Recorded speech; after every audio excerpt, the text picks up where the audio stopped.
بسم اللہ الرحمن الرحیم۔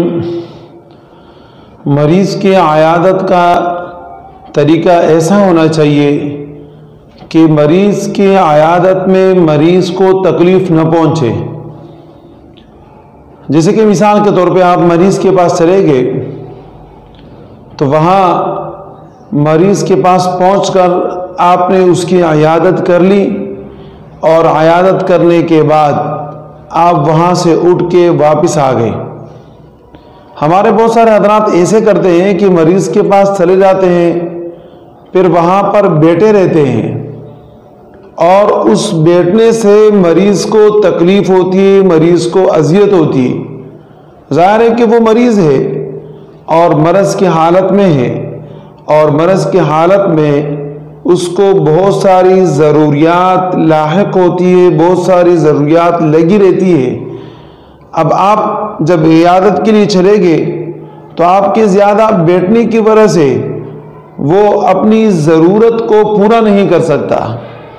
مثال کے طور پہ اس کو پیشاب آیا ہوا ہے، اس کا پیٹ پھول گیا ہے، اب وہاں آپ بیٹھے ہوئے ہو تو وہ بیچارہ وہاں کچھ کر نہیں سکتا، اور یہاں سے وہ آپ کو بھی نہیں کہہ سکتا کہ آپ چلے جائیں، اس لیے کہ آپ ناراض ہو جائیں گے۔ تو آپ کے زیادہ بیٹھنے کی وجہ سے مریض کو تکلیف پہنچے گی۔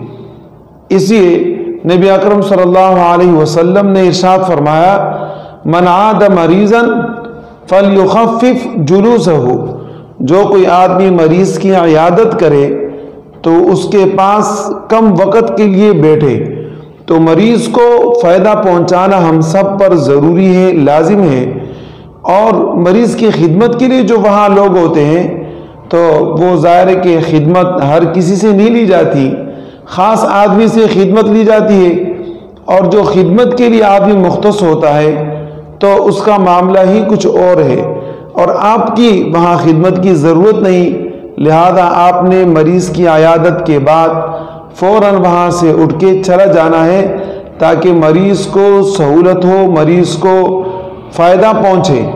اور بہت سارے ہمارے حضرات ایسے بھی کرتے ہیں کہ کوئی آدمی مریض ہو گیا اس کا پوچھتے ہی نہیں ہے۔ تو دونوں طرف سے افراد اور تفرید، یعنی زیادتی کا معاملہ یا بالکل کم ہی معاملہ کیا رہتا ہے، کہ کوئی بیمار ہو گیا اور بیمار کی بیمار پرسی نہیں کی، تو بیمار کی بیمار پرسی نہ کرنا یہ بھی سنت کے خلاف ہے، اور بیمار کو اذیت دینا یہ بھی آداب کے خلاف ہے۔